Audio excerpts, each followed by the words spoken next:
باپ بیٹے اور روح القدس کے نام پر آمین۔ یہ خداوند کا زندہ کلام آپ لوگوں تک پہنچانے کے لیے میں بار بار اس کو استعمال کرتا ہوں تاکہ آپ کو اچھی طریقے سے سمجھ آ جائے کہ یہ زندہ کلام کیا فرمان الہی ہے۔ تو یہ آج کی آیت یہ ہے کہ یسوع مسیح نے فرمایا کہ انگور کا حقیقی درخت میں ہوں۔ تو کچھ لوگ اس انگور کا درخت جو ہے اس پر آ کر جرا کرتے ہیں، تو اس پر یہ تھوڑا کلام کرنے لگے ہیں کہ یہ کلام جو ہے یہ خدا کا کلام کیا فرماتا ہے۔ یعنی یہاں پر لفظ ایک ہے حقیقی۔ اب حقیقی کا مطلب کیا ہے؟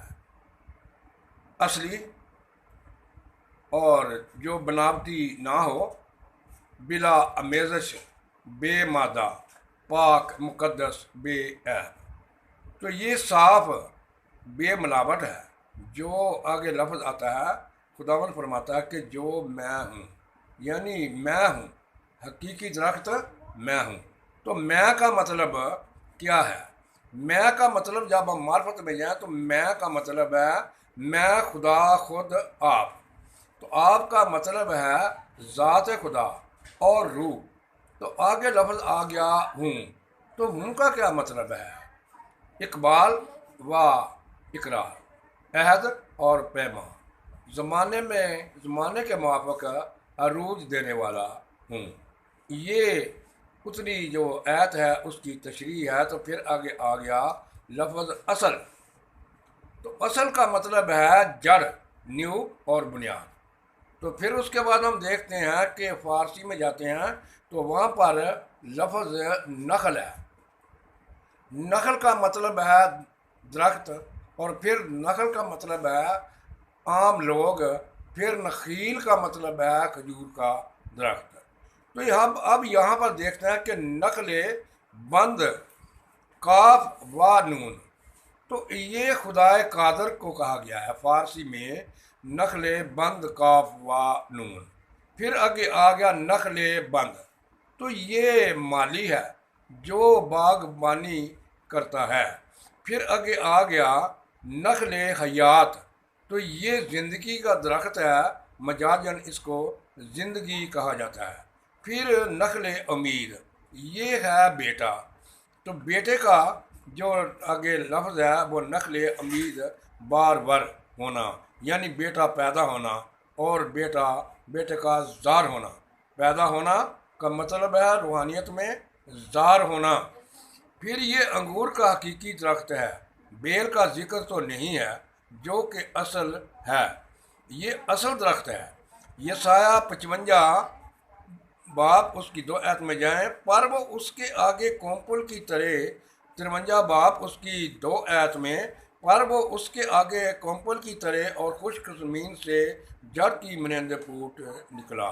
اب ہم اس آیت پر اگر غور کریں تو یہ آیت بہت سی لمبا یہ مضمون ہے، اس پر ابھی تک کسی نے روشنی نہیں ڈالی۔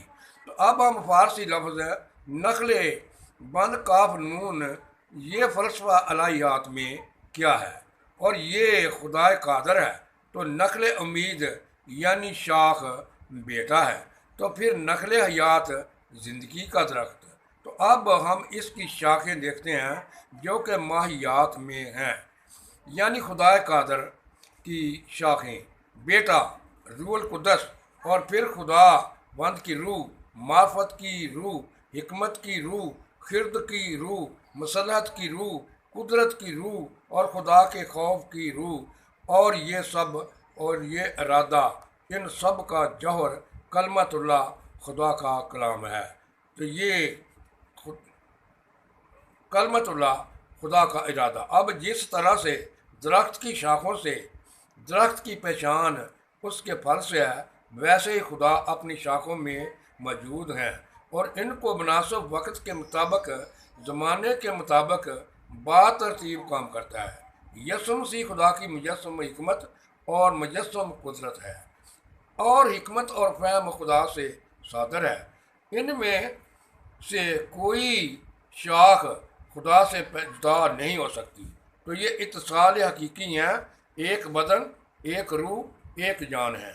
تو یہ الہی خزانے میں ہیں جو یسوع مسیح یعنی خدا کے ازلی ارادہ میں پوشیدہ ہیں۔ یہ سب جتنی بھی ہیں، یہ اگر آپ لوگ پڑھیں تو ان پر دیکھیں، یسایہ 11 باب میں جائیں، وہاں پر ان کا ذکر دیکھیں۔ اس کے بعد یہ بہت سی جگہ پر آپ کو یہ ملے گا کہ یہ ساری جتنی بھی یہ ساتھ ہوئے ہیں مکاشفہ میں بھی، یہ سب یسوع مسیح کے ساتھ تھیں اور یہی خدا کے ساتھ تھی۔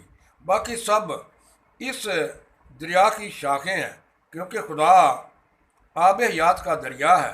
باقی سب اس دریا کی شاخیں ہیں، ان سب میں قدرت خدائی موجود ہے۔ تو جب کام کرنا ہوتا ہے تو ویسا ہی کلام منہ سے ہوتا ہے، اور وہ کام ہوتا ہے تو یہ یسوع مسیح کے وسیلے سے ہوتا ہے۔ پھر کیونکہ یسوع مسیح خدا کا ارادہ ہے تو سب چیزیں پہلے ارادہ میں آتی ہیں، پھر ارادہ سے کلام کیا جاتا ہے۔ یہی جوہر یعنی روح القدس خدا کا کلام ہے۔ سب کچھ جو کچھ خدا نے فرمایا تو پہلے ارادہ میں آیا، پھر باہر آیا، پھر اس کام کو روح القدس کے وسیلے سے کیا گیا۔